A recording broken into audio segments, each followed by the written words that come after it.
John Wall announced his retirement yesterday, and I felt that John had actually been retired for the last 2 years because the last time he played was in 2023 and he hadn't played since then. So when he announced retirement today, it wasn't surprising to me in the sense that he was going to retire because I already thought he was retired. But like I said, it surprised me that it took him this long to accept that he was never going to play basketball again.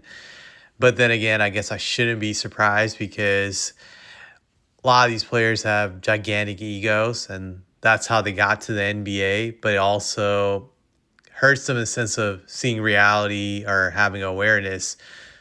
That probably played a role in John delaying it. He probably was in denial for like the last 2 years, and maybe he did try to come back and recover from his injuries, and now he's finally accepted that it's just not going to happen anymore. So, but just looking at John Wall's career, I'm just going to read off some of his achievements here, just pulling it up. So, John Wall made 5 NBA All-Star teams. He made the All-NBA third team in 2017, made NBA All-Defensive second team in 2015. He was NBA All-Rookie first team, and he was the NBA Slam Dunk champion in 2014. It's funny, I don't remember him winning a dunk contest, but then again, that's how memorable some of these dunk contests have been over the years. He has a pretty good resume, I will say that for sure. And you look at his career averages: 18.7 points per game, 8.9 assists per game, 1.6 steals per game. He wasn't really an efficient player, 43 overall from the field, and his three-point shooting was terrible, 32 for his career from three. But just looking at his stats and his resume, I would say that John Wall is borderline Hall of Famer. You could say he could be a fringe Hall of Famer one of the years where there's not a strong class, that he probably will get pushed in there. It's a possibility. It wouldn't surprise me at all if that happened. But going back to his career, if I look at John Wall's game, I would say prior to him getting hurt, he was a super athletic guard, one of the most athletic guards in the league during his prime, for sure. Like, you could argue he might have been the quickest guard in the league when he was in his prime. He was just that fast. He had amazing speed. It was up there. He was a pretty good playmaker. He knew how to suck in the defense and create opportunities for his teammates. He was a typical, I would say, Russell Westbrook type of point guard in the sense that he loved slashing to the hole using his athleticism, and he was great at that. So he was, I would say, a good slasher when it came to getting to the hole. He was a pretty good defensive player. So I would say you have to respect that he was willing to play both ends of the court. So I give him credit for that.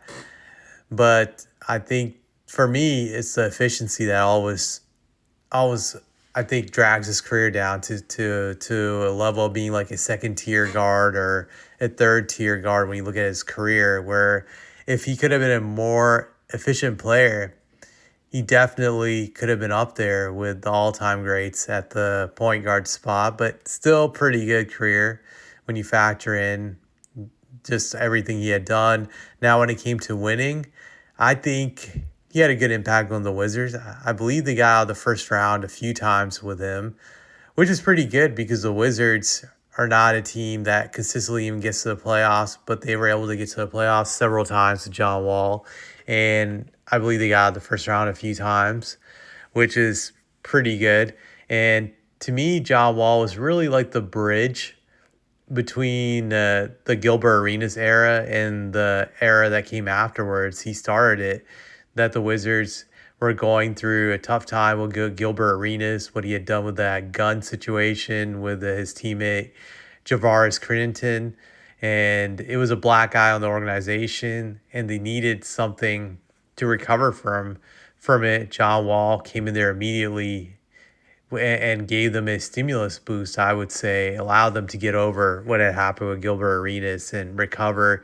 He gave them some really good years for pretty much the most of the 2010s. The Wizards were at least a playoff team with John Wall. So if you're a Wizards fan, you had something to look forward to with John Wall. I'm sure there are a lot of young adults right now who are John Wall fans in the Washington D.C. area. They have memories from their childhood because of John Wall. I'm sure there are a bunch of young 20-something-year-olds that were huge fans of him in the D.C. area. He's probably up there with Gilbert Arenas when you look at most popular Wizard players or best Wizard players in the last 25 years. I would say him and Gilbert Arenas are probably 1A, 1B when you look at the history from that standpoint. So he gave them a lot of memories. I'm sure he'll always be loved by Wizard fans.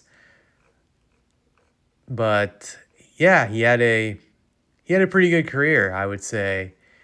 That it was unfortunate that it got cut short due to injuries.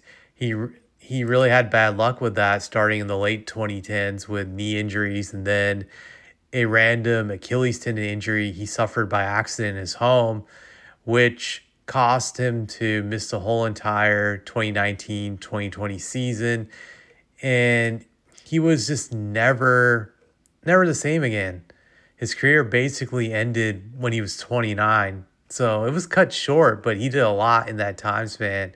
But after that injury, he had a brief season with Houston where he averaged 20.6 points per game, but on 40% shooting, terrible from the field. He just wasn't himself ever again. And then he didn't play for a year. And after that, he ended his career with the Clippers, averaging 11.4 points per game, 5.2 assists, on 40% shooting overall from the field. But I will say this, John Wall was a very good playmaker, and he has nothing to feel ashamed about his career. He gave it his all. Unfortunately for him, he just didn't luck out with good health to get the longevity that some of these other contemporaries of his have had. He was just unfortunate in that regard. It happens. I think he had the typical trajectory of a super athletic guard that usually is always a freak injury that takes him out, whether it's a knee injury or an Achilles tendon injury. But I will say this, John Wall, you had a great career. Enjoy your retirement. And yeah, that's pretty much it.